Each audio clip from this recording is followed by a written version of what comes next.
안녕하세요. 사연에 빠지다의 DJ 민영입니다. 오늘 사연은요, 시댁과 친정을 대놓고 차별하는 남편과 막말을 일삼는 시아버지에게 통쾌한 일격을 날린 30대 여성분의 사연입니다. 오늘 사연도 끝까지 함께 해주시고요. 그럼 오늘의 사연 함께 시작해 볼게요.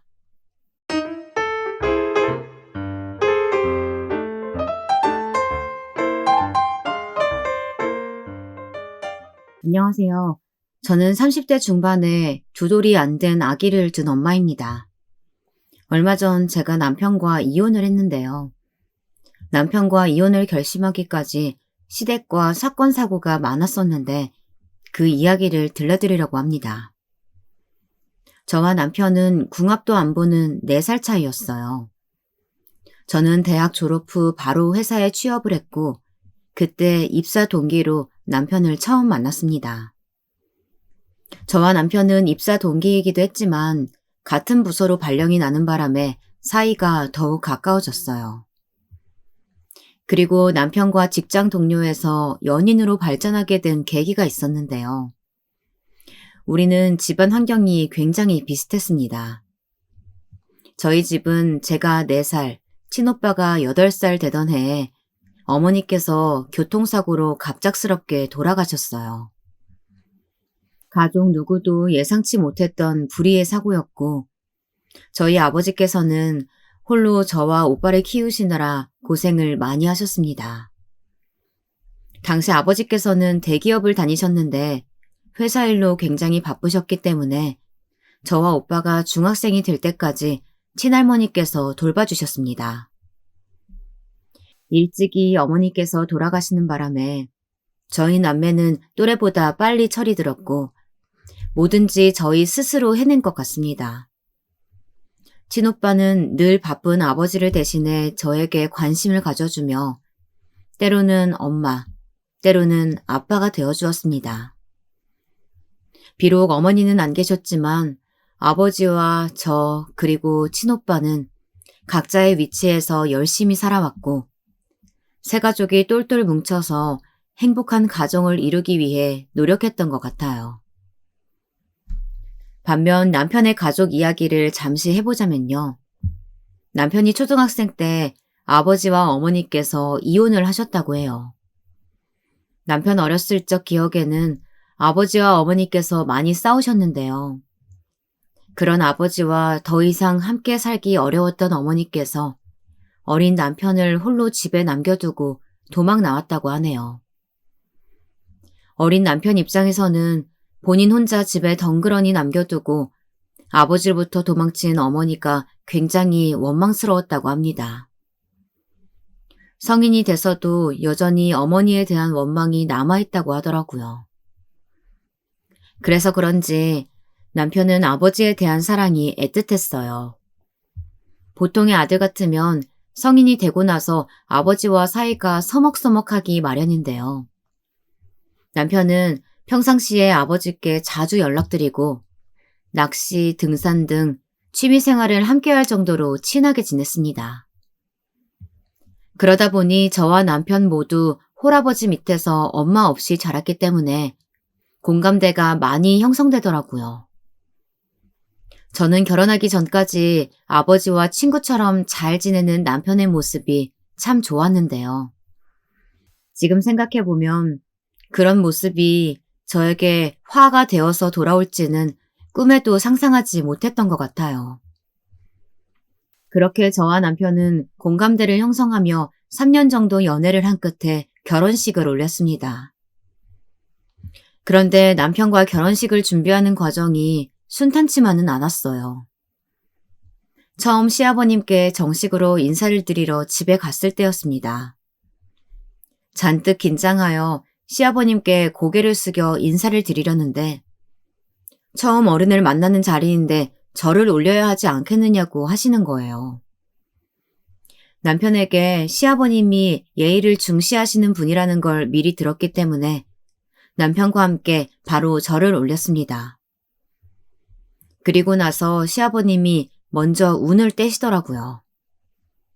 그래, 어차피 우리 집 며느리로 들어올 사람이니 말은 편하게 할게.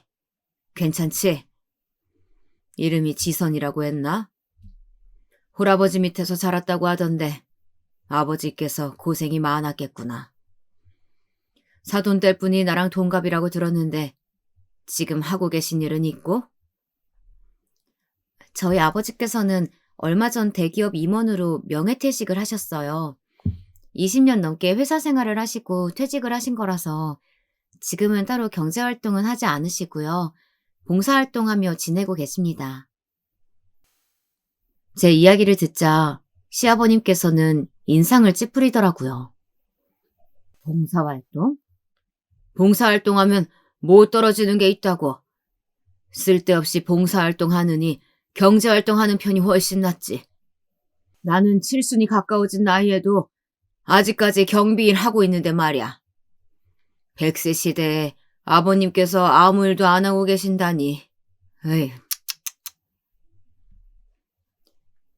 저는 사실 아버지께서 회사에서 퇴직하신 지 얼마 안 되셨고 젊은 시절 일만 하시느라 고생하셨기 때문에 이제는 편안하게 노후 생활을 보내시길 바랬는데요.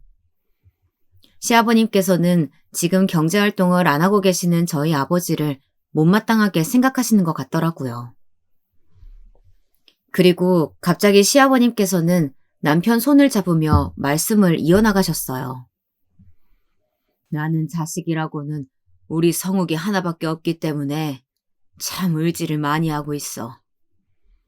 지선이 너도 성욱이하고 결혼하면 이제 출가 외인이니 시댁에 잘해야 한다.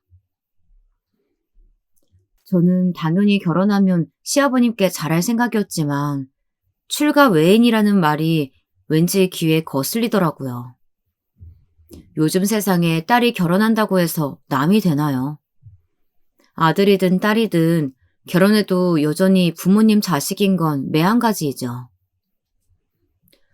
그리고 지선이 너네 집은 당연히 제사는 지내겠지?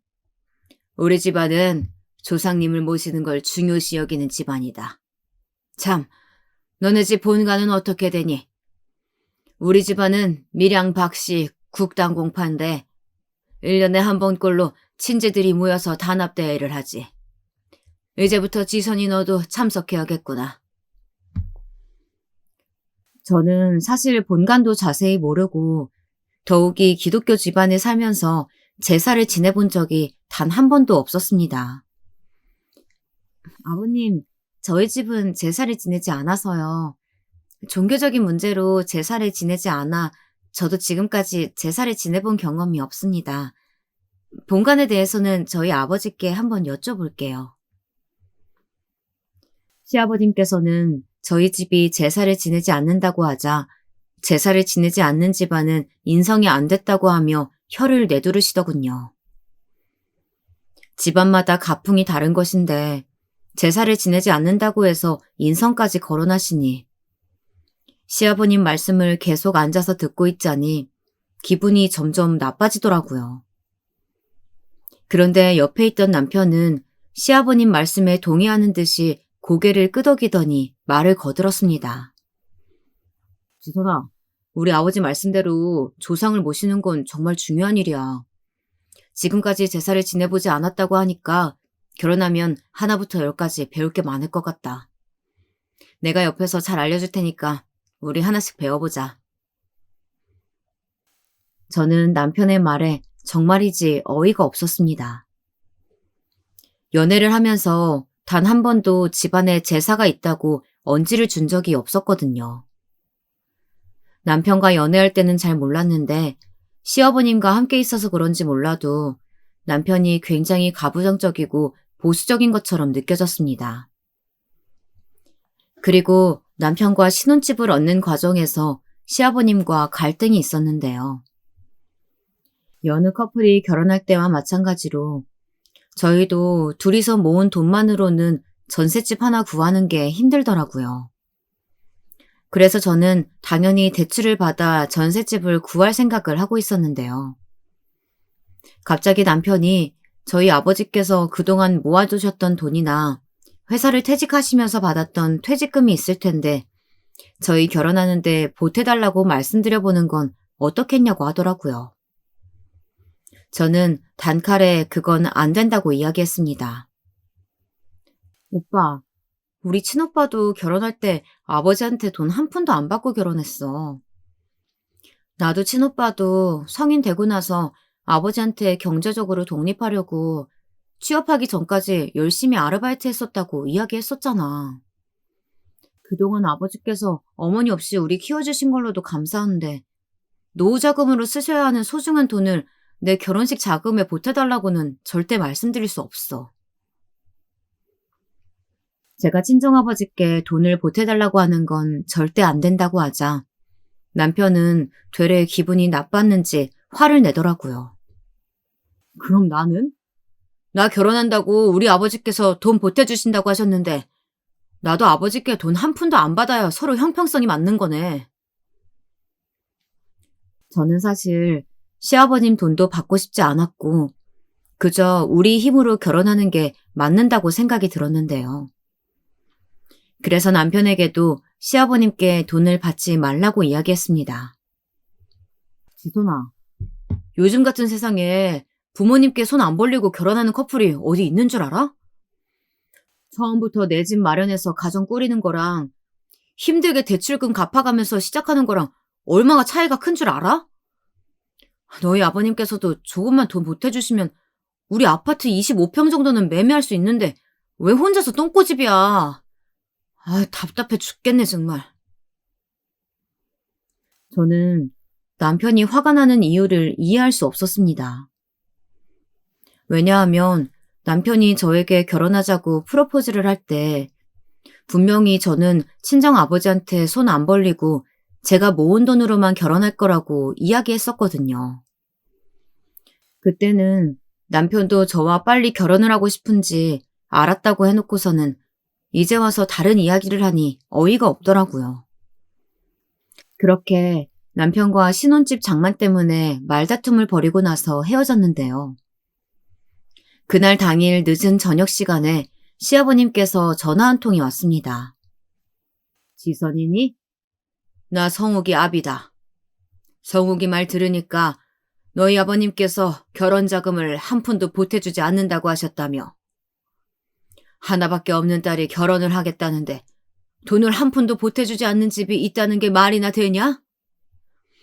너와 이렇게 길게 대화할 것도 없이 그냥 네 아버지 전화번호 나한테 알려주거라.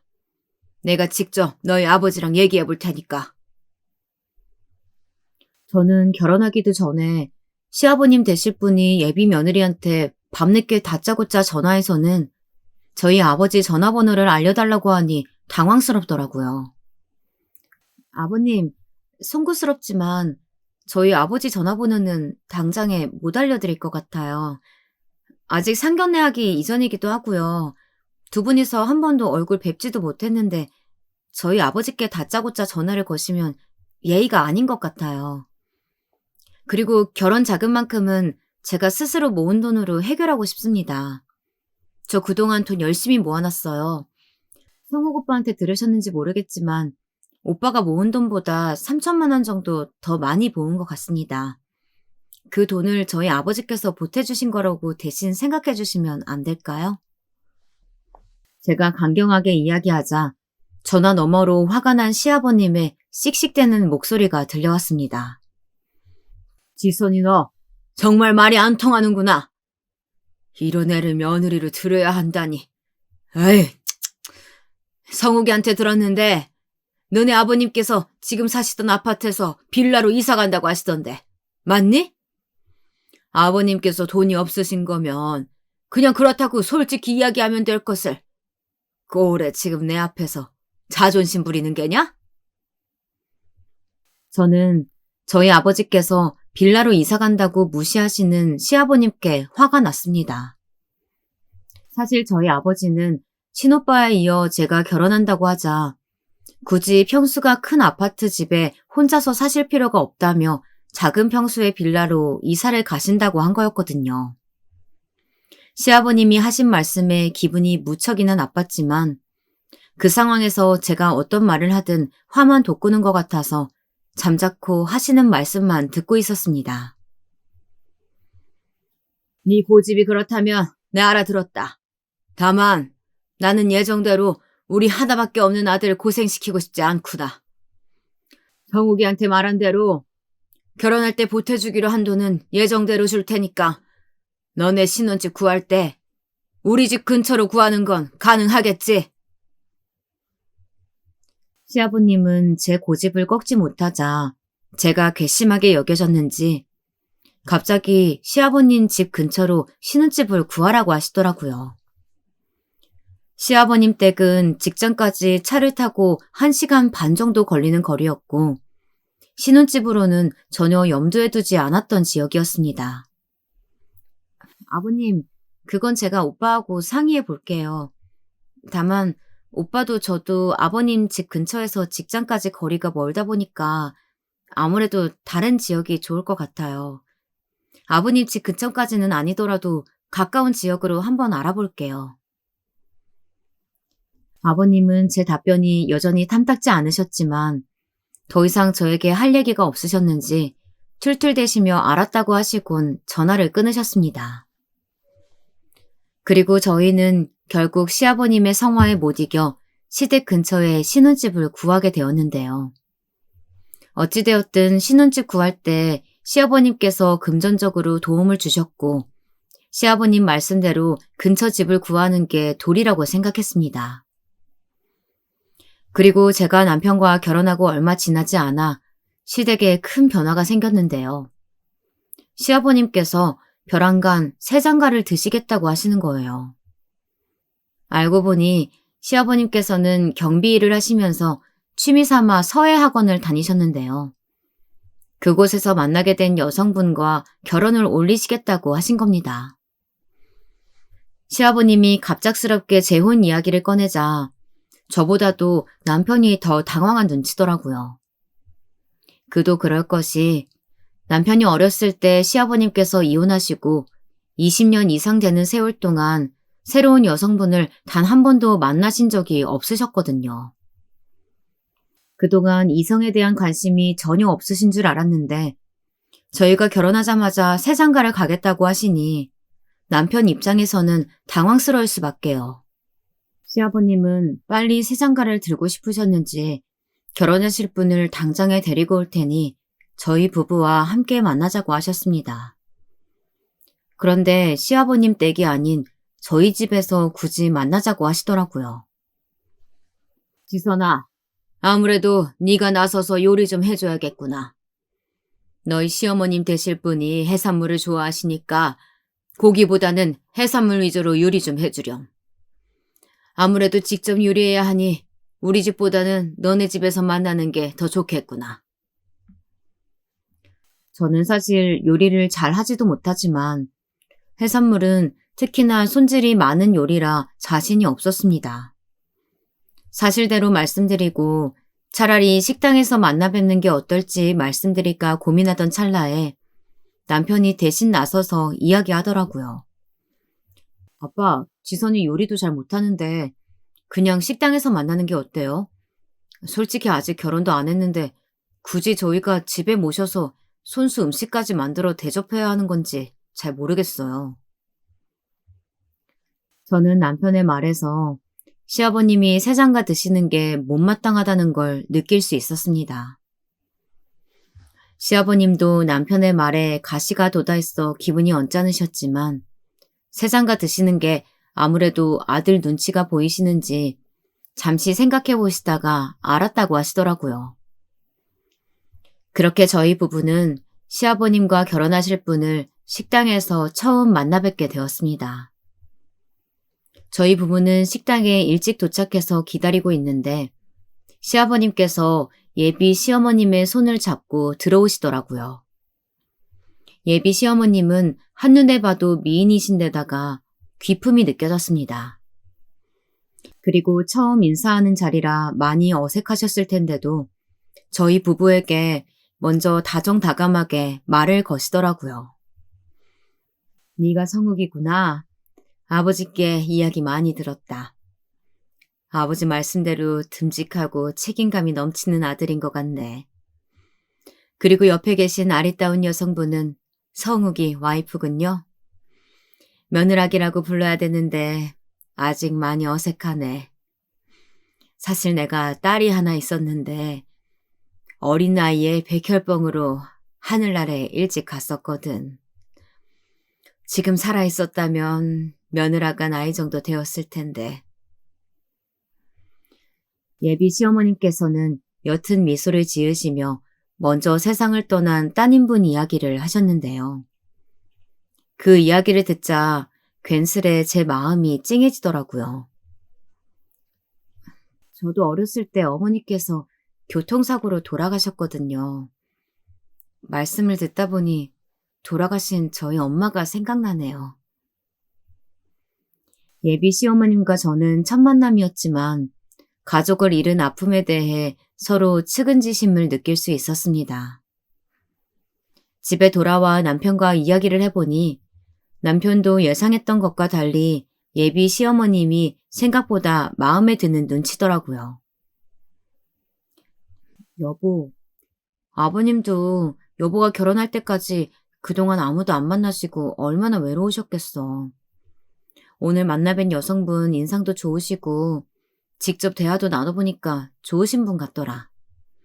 여보가 아버님께서 재혼하실 수 있도록 옆에서 응원해드리는 건 어때? 저는 갑자기 없던 시어머님이 덜컥 생기게 되어 새로운 시집살이가 시작될까봐 걱정되는 마음보다는 정말 예비 시어머님이 괜찮은 분처럼 느껴져서 시아버님의 새 장가를 응원하고 싶었습니다. 제가 이렇게까지 이야기하자 남편도 몇 날 며칠을 곰곰이 생각해 보더니 시아버님의 재혼을 함께 응원하는 것으로 결심을 하더라고요. 그리고 얼마 지나지 않아 시아버님은 새 장가를 드셨습니다. 그렇게 저는 시아버님과 더불어 시어머님을 새롭게 모시게 되었죠. 시아버님은 결혼 후에도 여전히 저의 모든 행동을 달가워하시진 않으셨지만 시어머님은 시아버님과 다르게 저를 정말 딸처럼 대해주셨어요. 그리고 시아버님이 저에게 잔소리하실 때면 시어머님께서 늘 등장하셔서 제 편을 들어주셨답니다. 시댁에서 다 함께 추석 명절을 처음으로 보내게 될 때였는데요. 저는 차례상을 한 번도 차려본 적이 없으니 그저 시어머님의 지시대로 움직였습니다. 사실 시어머님도 재혼하신 지 얼마 되지 않아 시아버님 댁에서 명절을 보내게 되었는데 살림살이가 익숙하지 않으셨는지 음식을 만드시면서 힘들어 하시더군요. 그런데 그 당시 제가 임신한 지 8주 차였고 시어머님께서는 임신 초기에 조심해야 한다며 제가 중간중간 쉴 수 있도록 배려해 주셨습니다. 저는 할 수 있는 대로 최대한 시어머님 옆에서 요리를 도와드렸는데 아무래도 임신한 몸이라 그런지 입덧도 있고 힘에 부치더라고요. 그래서 잠시 소파에 앉아서 쉬고 있었는데요.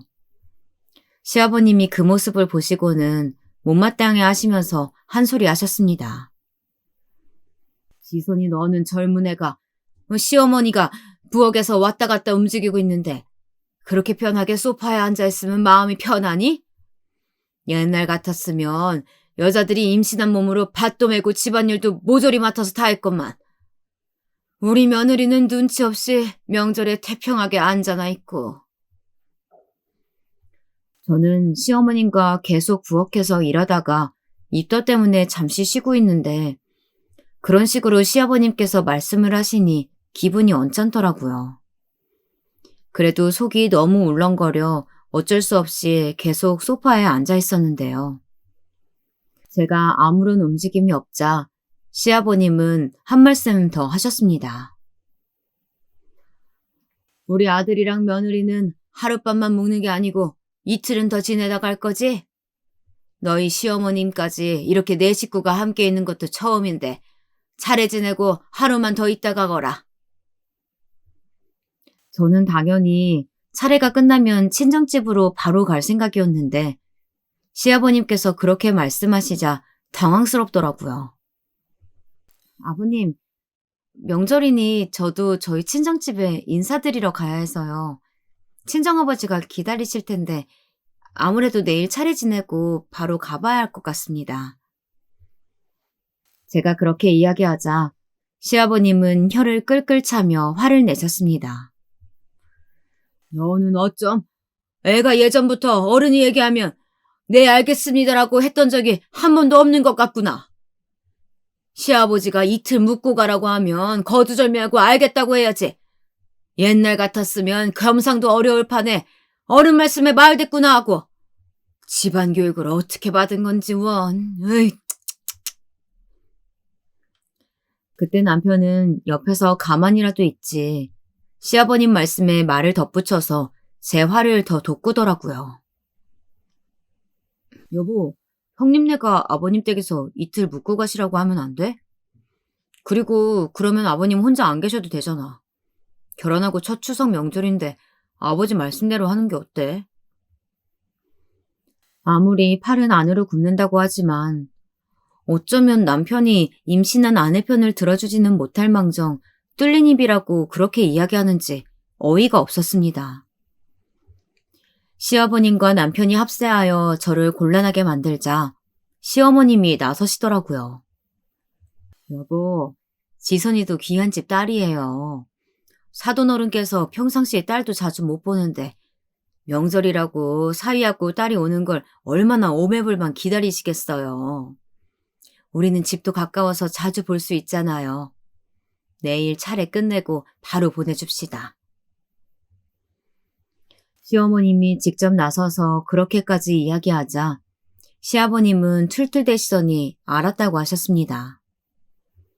남편도 제 편을 들어주지 않는데 시어머님이 저를 감싸주시니 감사하더라고요.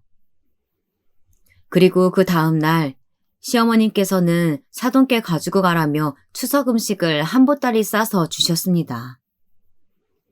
만약 시어머님이 안 계셨더라면 시아버님과 남편이 한편이 되어 얼마나 저를 난처하게 만들었을지 생각만 해도 머리가 아프네요. 그리고 8개월 뒤 저는 떡두꺼비 같은 아들을 낳았습니다. 시아버님은 제가 임신했을 때는 관심도 없으시더니 막상 아들을 낳자 저희 남편을 이어 집안의 대를 이을 장손이라며 무척이나 좋아하셨어요. 그런데 손주에 대한 시아버님의 관심과 사랑은 점차 과해져 저에게 스트레스로 다가왔습니다. 걸핏하면 시아버님께서는 손주가 보고 싶으시다면서 저한테 영상통화를 거시거나 미리 말씀도 하시지도 않고 저희 집에 불쑥 찾아오시더라고요. 어쩔 때는 제가 아이에게 모유 수유하고 있는데 집 앞이라며 당장 문을 열라고 하실 때면 당황스럽기도 했습니다. 그러던 중 하루는 제가 아이를 데리고 친정집에 간 적이 있었는데요. 친정아버지께서도 손주가 많이 보고 싶으셨을 텐데 거리가 멀다 보니 거의 보시지 못했거든요.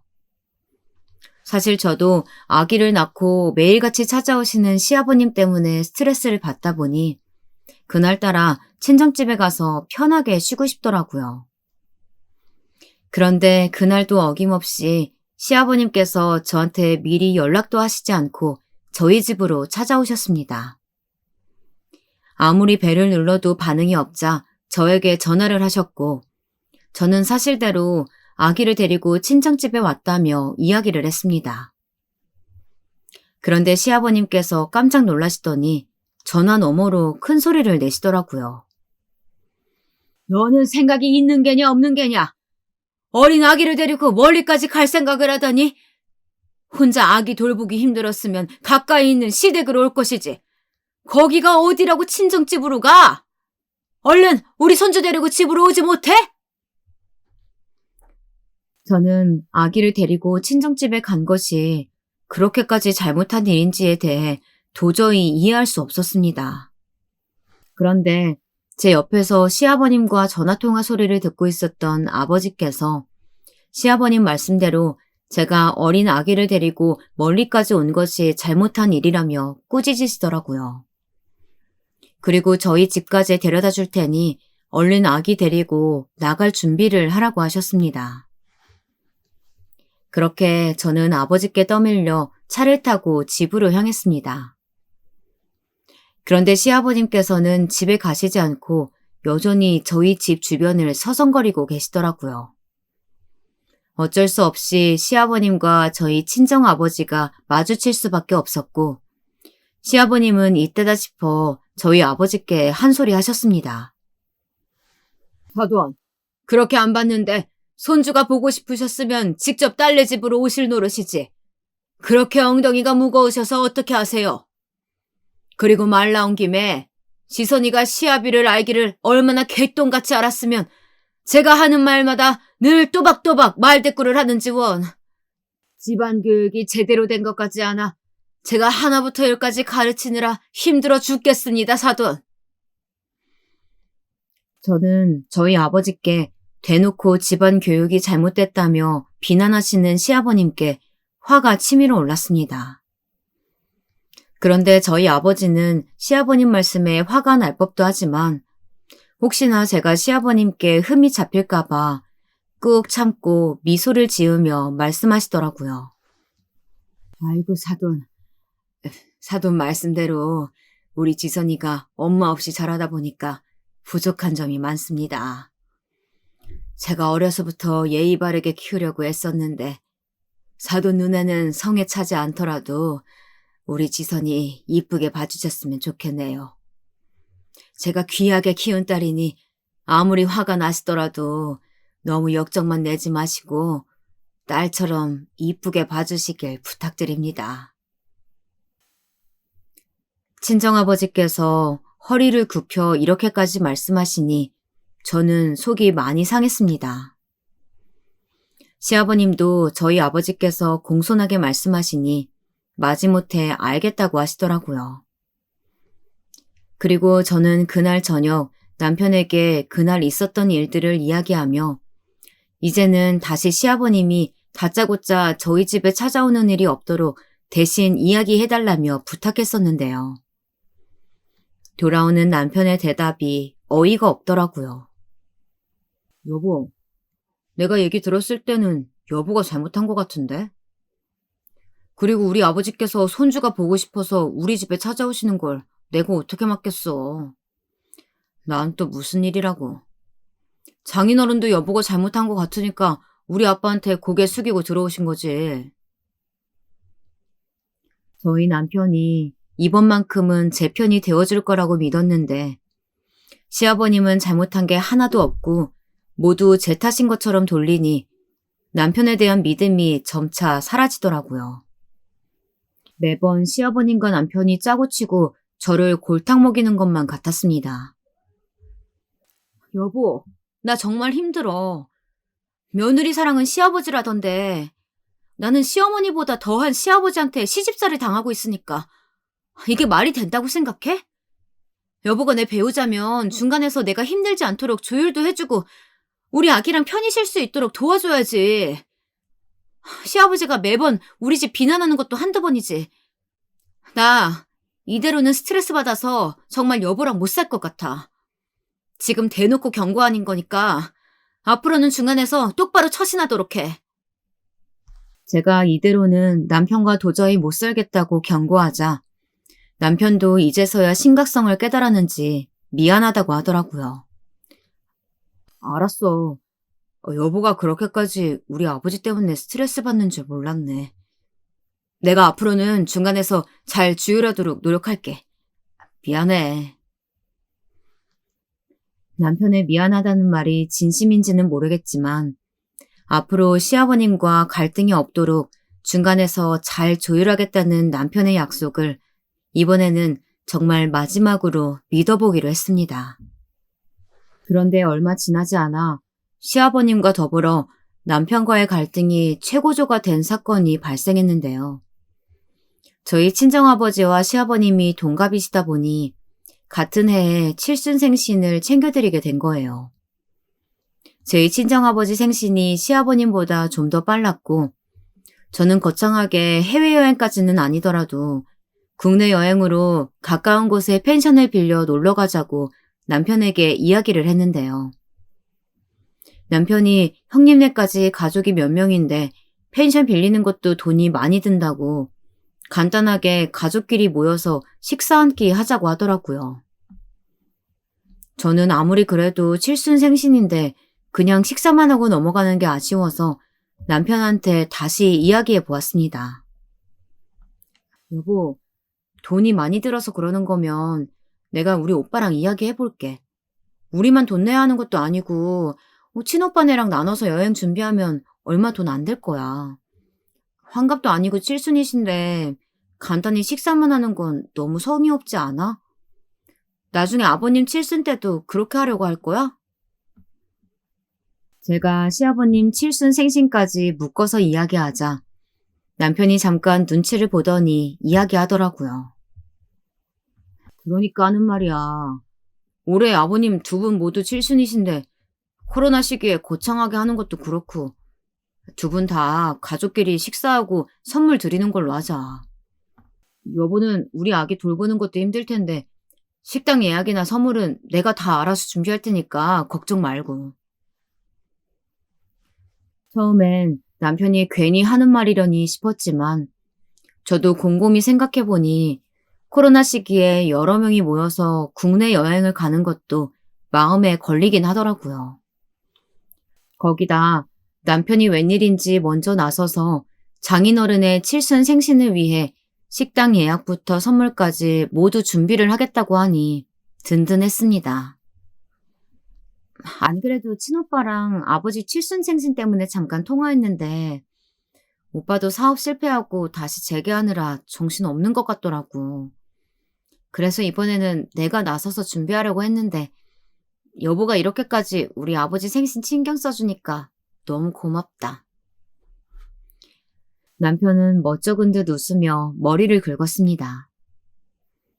그나저나 형님은 장인어른께서 전 재산 투자해서 도와준 사업을 그렇게 말아먹고도 그 사업을 재개하려고 하신다는 거야? 나 같으면 진작에 사업 때려치우고 다른 먹고 살 꿈이 했을 텐데. 장인어른까지 거지로 만들어 놓고 그 사업을 다시 하신다니 이해가 안 가네. 이제 형님도 가짱게 사업하신다고 설칠 때가 아니라 정신 차려야지. 저는 남편의 말을 듣다 보니 저희 친정아버지와 오빠를 싸잡아 비하하는 것 같아 기분이 나빴습니다. 물론 친오빠가 벼랑간 사업을 해보겠다고 해서 아버지께서 큰 돈을 투자하셨다가 모두 잃긴 했지만요. 남편이 속내막도 자세히 알지도 못하면서 그런 식으로 이야기하니까 언짢더라고요. 여보, 내가 친정집 이야기를 이모저모 자세히 하지는 않았지만 친오빠 잘못으로 사업을 실패한 것도 아니고 같이 동업하던 친구가 모든 투자금 가지고 잠적하는 바람에 그렇게 된 거라고 얘기했었잖아. 우리 오빠에 대해서 그렇게 얘기하는 것도 기분 나쁜데 우리 아버지한테 고지라니. 제가 기분이 나빠서 뭐라고 하자 남편은 그저 그 상황을 빨리 벗어나고 싶었는지 진심 없이 미안하다고 하더라고요. 아이 뭐 그런 거 가지고 화를 내. 나는 형님이 또 사업 말아먹을까 봐 걱정돼서 그러지. 여보가 기분 나빴다면 미안해. 그런 남편이 너무 얄미워서 한 대 쥐어받고 싶었지만 더 이상 말싸움하는 것도 지쳐서 그만두었습니다. 여기서 잠깐 저희 친정아버지와 오빠 이야기를 하자면요. 아버지께서는 회사를 다니실 때부터 꾸준히 장애인 복지관에서 봉사활동을 하셨는데요. 그래서 친오빠와 저도 어렸을 때부터 아버지를 따라 종종 봉사활동을 나가곤 했습니다. 지금도 친정아버지는 회사를 퇴직하신 이후에도 꾸준히 장애인 복지관에서 봉사활동을 하고 계세요. 그런 아버지의 영향을 받아 친오빠가 어느 날 장애인분들을 위한 의족이나 의수를 개발하는 사업을 해보고 싶다고 하더라고요. 친오빠도 평범한 회사원이었는데 갑작스럽게 사업을 해보겠다고 해서 저희 아버지도 저도 놀라긴 했습니다. 그런데 친오빠가 장애인 복지를 위한 좋은 취지로 사업을 시작하는 것 같아서 저희 남편을 제외한 모든 가족들이 우려 섞인 말보다는 응원을 했던 것 같습니다. 저는 잘 모르지만 아무래도 제품 개발이라는 게 돈이 많이 들다 보니 시작부터 쉽지가 않더라고요. 오빠는 원래 공대 출신의 엔지니어였고 직접 의족과 의수를 설계해서 개발하려고 했는데요. 대학교 친구 중 본인과 뜻이 맞는 친구가 있어 동업을 한다고 하더라고요. 오빠 친구는 제가 알 정도로 오빠와 매우 가깝게 지내는 사이였고 그 누구도 그 사람이 배신할 거라는 생각은 단 한 번도 못했던 것 같습니다. 친오빠는 어떻게든 사업 투자금을 유치해보려고 노력했지만 투자가 쉽게 들어오지 않더라고요. 그러던 중 아버지께서 퇴직을 하셨고 퇴직금이 생겼으니 그동안 모아두셨던 돈과 퇴직금을 합해 오빠에게 투자를 했습니다. 친오빠와 저는 결혼할 때도 저희가 모은 돈으로 할 정도로 아버지께는 손을 안 벌리려고 노력했었는데요. 친오빠는 회사까지 그만두면서 어렵게 시작한 사업이라 어쩔 수 없이 아버지 도움을 받기로 한 것 같더라고요. 아버지께서도 다른 일이 아니고 장애인을 위한 사업이니 흔쾌히 투자금을 건네주셨습니다. 그런데 세상에 믿을 사람 없다고 오빠와 동업하던 친구가 모든 투자금을 들고 잠적해버린 겁니다. 친오빠는 망연자실해서 한동안 그 친구를 찾기 위해 노력했지만 작정하고 돈 들고 튄 사람을 찾는 게 쉽지 않더라고요. 결국 그 친구 덕에 아버지께서 거금을 투자한 모든 돈을 날렸고 오빠는 첫 사업을 실패하고 말았습니다. 그래도 지금은 친오빠가 어렵게 정부 지원금을 받아 사업을 다시 재개하려는 것 같더라고요. 이런 상황에서 남편이 저희 친정 오빠가 마치 무능해서 아버지 전 재산을 날려먹은 것처럼 비아냥거리는 투로 이야기하니 화가 났던 것 같아요. 그렇게 남편에게 기분이 상한 채 친정 아버지의 칠순잔치를 맞이하게 되었는데요. 남편은 아버지가 평상시 좋아하는 음식이 짜장면이니 중국집을 예약했다고 하더라고요. 그래서 친정 식구들 모두 남편이 예약한 중국집에 다 같이 모였습니다. 그런데 제가 봤을 때는 식당 입구부터 굉장히 허름하고 오래된 중국집인 것 같더라고요. 아무리 그래도 장인어른 칠순 생신인데 연식이 오래된 평범한 동네 중국집을 예약한 것 같아서 친정 식구들 보기에 제가 다 민망했습니다. 그 와중에 남편은 식당에 들어와서 큰 소리를 떵떵 치더라고요. 장인어른, 여기 겉은 오래된 식당 같아 보여도 이 동네 맛집이래요. 제가 신경 써서 예약했으니까 드시고 싶은 거 마음껏 드세요. 저는 남편이 맛집이라고 하길래 외관은 낡아 보여도 정말 맛집인가 싶었습니다. 그런데 식구가 많아서 이것저것 요리를 시켜서 먹어보니 그냥 평범한 중국집 음식이더라고요. 심지어 튀김 요리들은 너무 바짝 튀겨서 그런지 탄맛이 강하게 났습니다. 저는 속으로 남편이 예약을 해도 어쩜 이렇게 허접한 식당을 예약했는지 이해가 안 가더라고요. 한참 친정 식구들과 맛없는 식사를 하고 있는데 친오빠네 조카 중 한 명이 짜장면을 먹다가 뱉어내더라고요. 갑자기 왜 그런가 해서 봤더니 조카가 먹던 짜장면 안에는 알 수 없는 큰 벌레가 들어가 있었고 짜장면을 먹던 와중에 발견한 겁니다. 그 모습을 본 새언니는 특히 아들 녀석이 먹던 짜장면에 벌레가 나왔으니 기겁을 했고 직원을 바로 불러냈습니다. 여기 보세요. 지금 짜장면에 뭐가 들어갔는지 보세요. 주방 위생관리를 어떻게 했길래 이렇게 큰 벌레가 음식에 들어갔는데도 모르고 손님한테 내보낸 겁니까? 그런데 웃긴 건 새언니가 소리치자 중국집 직원은 적반하장으로 버럭 소리를 치더라고요. 저기요. 여기 다른 손님들도 계신데 조용히 하세요. 아줌마가 일부러 짜장면에 벌레 넣은 거 아니고요? 그냥 짜장면 한 그릇값 안 받을 테니까 먹던 거 마저 드시고 가세요. 시끄럽게 소리 지르지 마시고. 정말이지 중국집 외관도 음식 맛도 직원들 서비스도 모두 최악이었습니다. 새언니는 직원의 말에 기분이 나빠 자리에서 일어나 싸우려고 하는데 저희 아버지께서 말리시더라고요. 그만해라. 좋은 날 만난 자리니까 이제 그만 됐다. 그래도 박서방이 내 생일이라고 신경 써서 예약한 식당인데 그만했으면 좋겠구나. 박서방, 내가 먹은 짜장면은 정말 맛있게 잘 먹었네. 바쁠 텐데 신경 써줘서 고마워. 저희 남편도 이런 상황들이 민망했는지 갑자기 재킷 안쪽 깊숙하게 넣어둔 봉투를 꺼내며 아버지께 건네드리더라고요. 장인어른, 칠순생신 축하드립니다. 식당은 제가 좀 더 신경 써서 괜찮은 곳으로 예약했어야 됐는데 죄송합니다. 대신 옷 사입으시라고 10만 원짜리 백화점 상품권 준비했어요. 받아주세요. 순간 저는 제 길을 의심했던 것 같아요. 아무리 그래도 칠순 생신 선물로 10만 원짜리 백화점 상품권이라니 너무 성의가 없지 않나요? 남편이 장인어른 생신 준비는 제대로 할 거라고 해서 믿고 있었는데 가만히 지켜보고 있었던 제가 바보였던 것 같습니다. 아버지는 그마저도 저희 남편한테 고맙다며 인사를 하시더라고요. 안 그래도 새 옷 하나 사입으려고 했는데 박서방이 준 백화점 상품권으로 사입으면 되겠네. 역시나 나를 생각해주는 건 박서방밖에 없는 것 같네. 항상 고마워.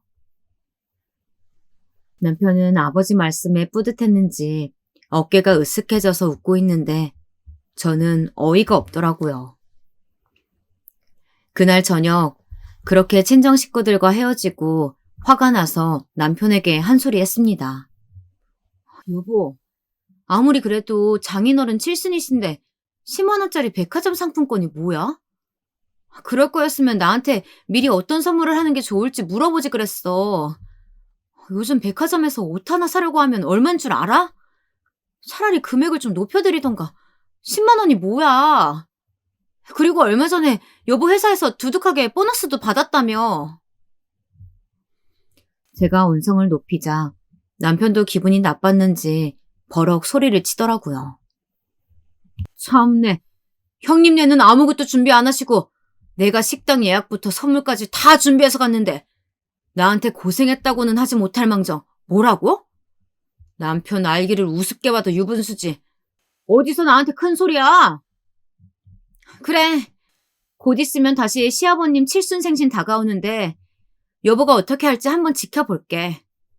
결혼할 때부터 여보가 형평성 따졌으니까 공평하게 시아버님께도 10만 원짜리 백화점 상품권 선물해 드려야 된다. 알았지? 저는 남편이 저희 친정아버지 칠순 생신 때처럼 시아버님 칠순 생신 때도 똑같이 하지 않으면 발칵 뒤집어버릴 생각으로 이야기했습니다.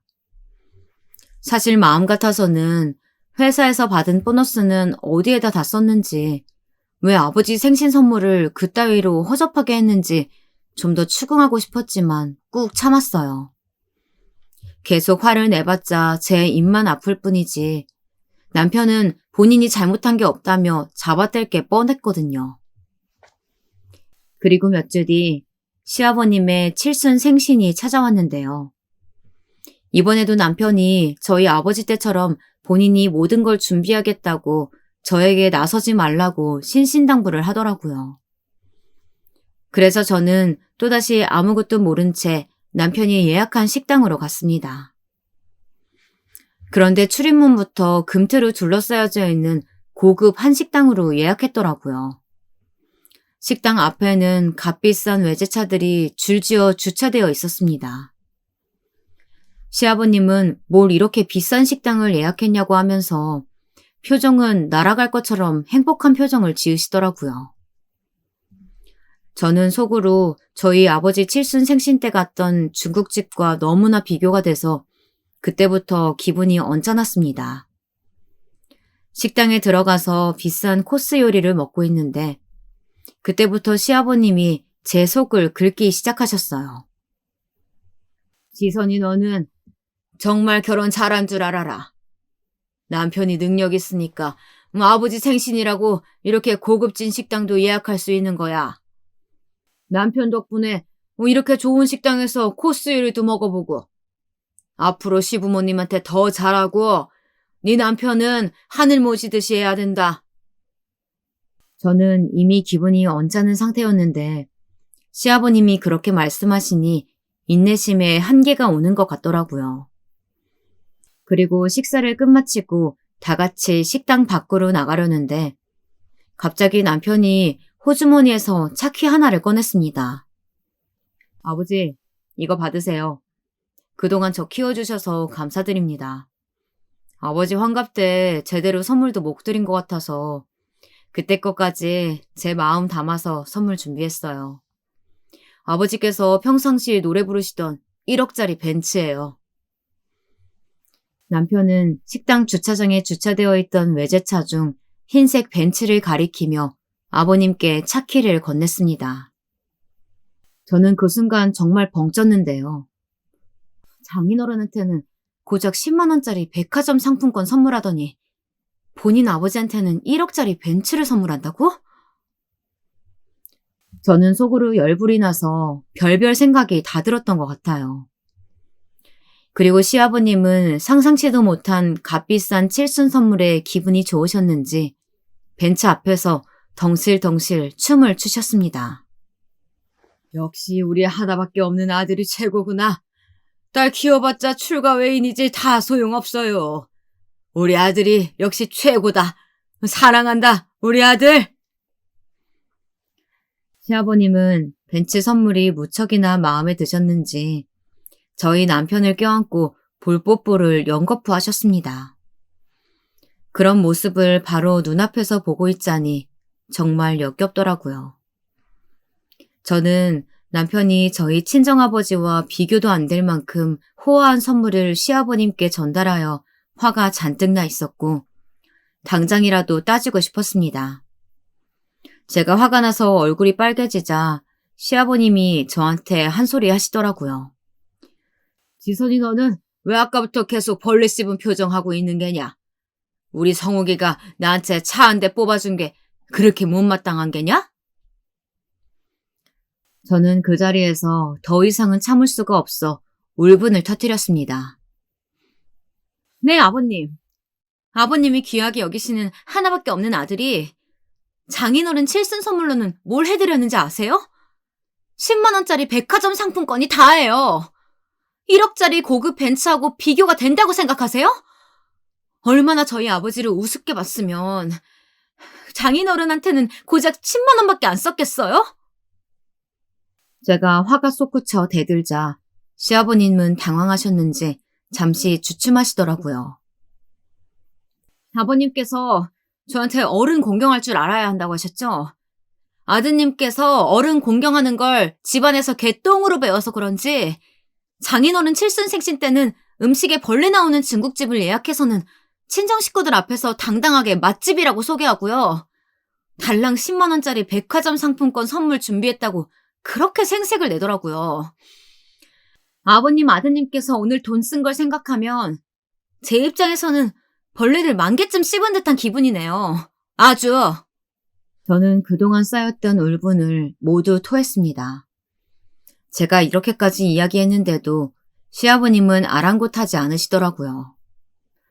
네가 배운 집 자식의 딸은 아니라고 생각했는데 어디서 감히 시부모님 앞에서 버럭버럭 대드는 게냐?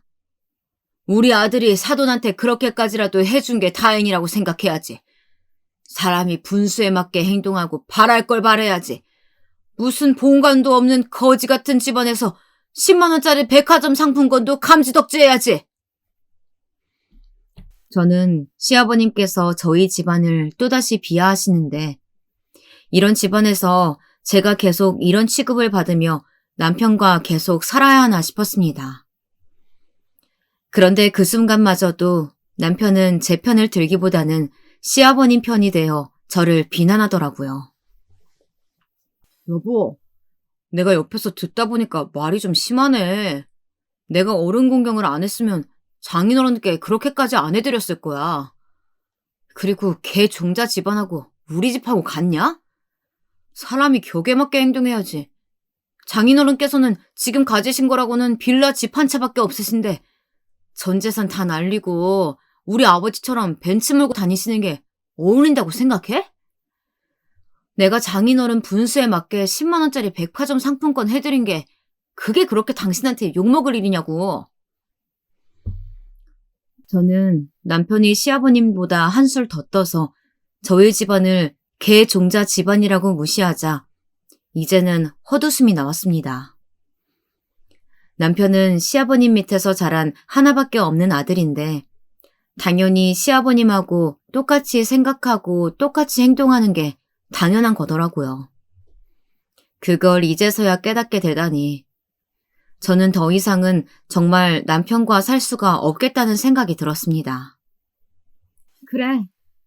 나는 개종자 집안의 딸이고 여보 너는 품격 있는 집안의 아들이라서 안 맞는 것 같으니까 이제 서로 힘들게 그만하고 헤어지자. 여보 말대로 내가 분수껏 살아야지. 어디 감히 양반집 자식의 아들을 탐하겠어. 이혼 서류 바로 준비할 테니까 그렇게 알아두고 우리 아기는 내가 키울 테니까 건들면 죽을 줄 알아. 제가 이혼 이야기를 꺼내자 남편은 당황한 눈치였지만 꼴에 자존심을 세우더라고요. 뭐? 이혼? 이혼이라고? 네가 나랑 이혼하면 행복하게 잘 살 줄 알아? 내가 지금까지 너 데리고 산 것도 감사하게 여겨야지. 내가 이혼하라고 하면 못할 줄 알아? 남편이 끝까지 물러설 기미를 보이지 않자 모든 상황을 지켜보고 있었던 시어머님께서 나서서 이야기했습니다. 성우가 이제 그만해라. 내가 가만히 옆에서 지켜봤는데 해도 너무하네. 그리고 여보도 들어요. 밀양 박씨 집안이 뭐가 그리 잘나서 지금 이 조선시대도 아니고 본관타령이에요. 지선이처럼 착한 며느리가 어디 있다고. 그동안 지선이가 당신 잔소리 들어가며 무시당하면서도 가만히 있었던 건 당신이 어른이니까 그래서 그냥 참고 있었던 거지. 나였으면 당장에 뺨 한 대 날렸을 거예요. 시어머님이 제 편을 들어주자 남편이 더욱 화를 내더라고요. 앞뒤 사정도 잘 모르시면서 아무 말도 하지 마세요. 우리 아버지랑 재혼하신 지 얼마 안 됐으면서 정말 우리 친어머니인 것처럼 이런 자리에서 나서서 훈계질 하지 마시라고요. 그리고 지선이 쟤는 장인어른이 전 재산 다 날려서 거지꼴이나 마찬가지인데 저랑 이혼하고 친정집에 빌붙어서 살 곳도 없어요. 남편의 말을 잠자코 듣고 있자니 저희 집안을 무시하는 것도 정도가 있지. 이제는 사실대로 모든 걸 털어놓는 게 좋겠다는 생각이 들더라고요. 잘 들어. 나 여보 너랑 이혼하고 우리 아들 데리고 충분히 잘 살 수 있을 정도로 돈 많거든?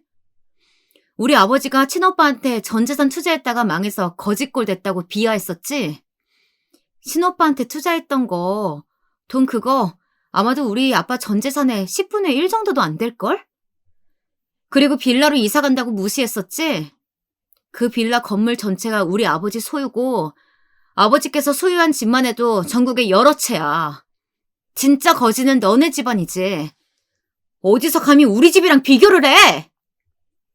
제 이야기를 듣고 이번에는 남편이 황당한 것 같더라고요. 저희 아버지는 사실 회사 다니던 시절에 대기업 임원까지 하실 정도로 돈을 많이 벌어놓으셨고 그 돈으로 처음에는 집을 한 채, 두 채 사시다가 투자에 소질이 있으셔서 돈을 불려 임대사업까지 하셨습니다. 아버지는 그동안 그런 이야기는 시댁엔 절대 하지 말라고 하셨고 저는 아버지 돈이지 제 돈이 아니니 그동안 넘보지도 않았고요. 그런데 제가 결혼을 하고 시아버님과 갈등이 잦고 남편 때문에 힘들어하는 모습을 보이니 아버지께서 어느 날 저를 불러 말씀하시더라고요. 지선아, 굳이 내 재산에 대해서 시댁에 이야기하지 말라고 했는데 네가 시댁에서 계속 무시당하는 걸 보니 가만히 있을 수 없구나. 너무 힘들고 지칠 때는 아버지한테 의지해도 좋으니까 이야기하렴.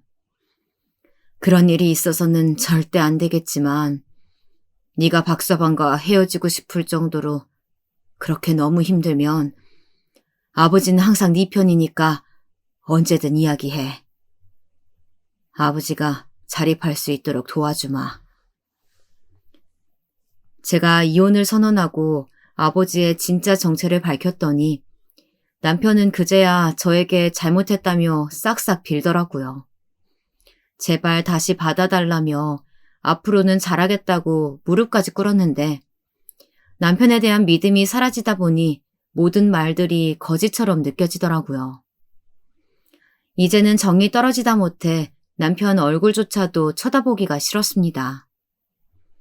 시아버님도 제가 부잣집 딸내미인 걸 뒤늦게 아셔서는 왜 진작에 말하지 않았냐며 제 두 손을 잡으시는데 정말 가증스러웠습니다. 저희 집안에 돈이 없고 있고에 따라서 행동이 달라지는 시아버님과 남편의 태도를 보고 있자니 이런 사람들을 가족이라고 믿고 함께 살 수가 없겠더라고요. 아무리 세상에 돈이 최고라고 하지만 돈이 없다고 무시하는 집안과는 더 이상 상종할 수 없었습니다. 저는 그렇게 남편과 이혼을 했고 지금은 아버지와 함께 같은 빌라에서 아들을 키우며 행복하게 살고 있습니다.